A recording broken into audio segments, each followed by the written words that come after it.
This is a lesson on the Iowa rivers and then some of the history of the land of Iowa. Okay, so the first thing that we're looking at is a map of all the rivers of Iowa. And you can see besides our big rivers, the Missouri and the Mississippi, remembering that we're called the land between two rivers, we've got the Floyd right in through here that runs all the way down. Well, starts in O'Brien County, goes through Sioux, Plymouth, and ends up in Woodbury County in Sioux City where it meets up with the Missouri.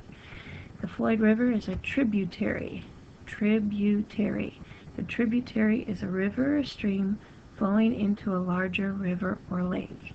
And as you can see on this map, the tributaries that are on the very western edge of the state, all these little rivers, they flow into the Missouri River. And the tributaries in the middle of the state flow into Des Moines, which then flows into the Mississippi. So eastern, central, and eastern part of the state, those tributaries flow into the Mississippi River. And on the western edge, these tributaries flow into the Missouri River. Okay, major rivers you're going to need to know besides the Missouri and Mississippi. Of course, you know this one up here, which forms the border with South Dakota, is the Big Sioux River.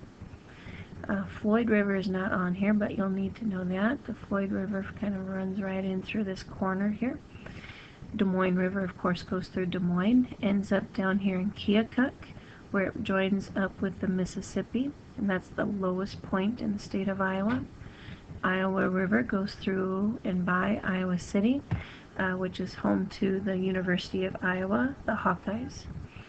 And then the Cedar River, which has, of course, Cedar Rapids, and then right up here next to Waterloo is Cedar Falls.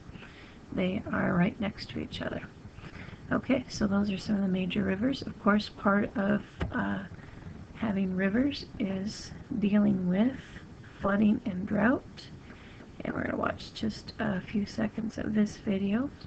Abnormally hot and dry weather is ravaging not only Iowa's precious and profitable corn and soybean crops, but the state's groundwater supply as well. About 40% of Iowans get their drinking water from groundwater sources. Tim Hall. Okay, that was from the drought from last summer.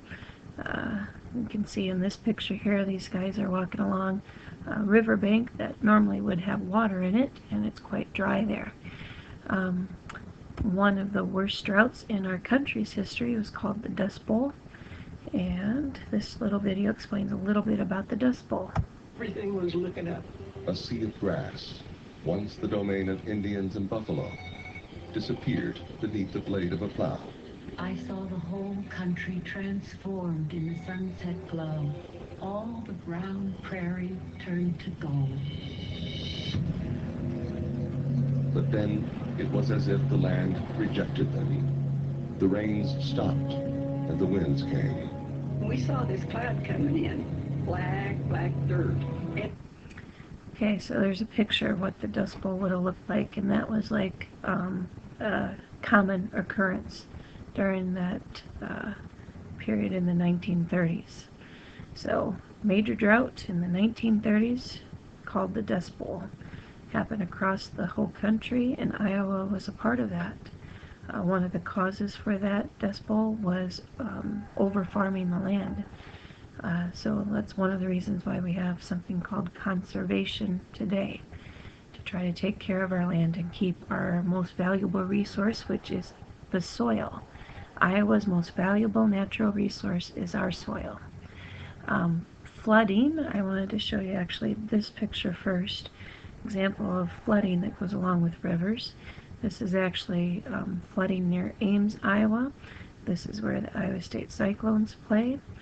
And then right here is Hilton Stadium, where the basketball team plays. And this is, I believe, from 2008. And the flooding was so bad it actually went into the basketball stadium. And you can see that the floor was flooded. It was the second time that happened in Ames since that stadium had been built. Okay, going back to prehistoric times now. Iowa is, or was, I should say, excuse me, Iowa a long, long time ago, thousands or millions of years ago, was covered by an ancient sea. So our land actually was underwater millions of years ago. One of the reasons why we know this is true is that today in Rockford, Iowa, which is just south of Mason City, you can actually go and do some fossil digging like these fourth graders were in 2009. You can go and dig these fossils. Right here it is. And I actually have a jar I'm going to try to find that a student teacher went to this place one summer and dug up a whole jar of fossils. They are fossils that would only be found, little tiny shells that have been turned into rock. They would only be found where there would be sea. So we know that Iowa is covered by sea because we find these fossils of shells that are only found near the sea. Okay. And then one last fact for today is that, of course, after the water disappeared, prairie grass is something that grew in Iowa. Let's see, something interesting in here. Prairies formed about 8,000 years ago. And here we go. These tall grasses can grow as tall as 10 feet, an average height of 6 to 8 feet. So we're talking that there was prairie grass in Iowa that was as tall and taller than adults. That's how big it was. One last thing on here is that prairie fires were important to the development of prairie as they kept the prairie from becoming a forest. So the prairie also formed and stayed for thousands of years because of prairie fires. Prairie fires can move as fast as 600 feet per minute and burn as hot as 700 degrees Fahrenheit.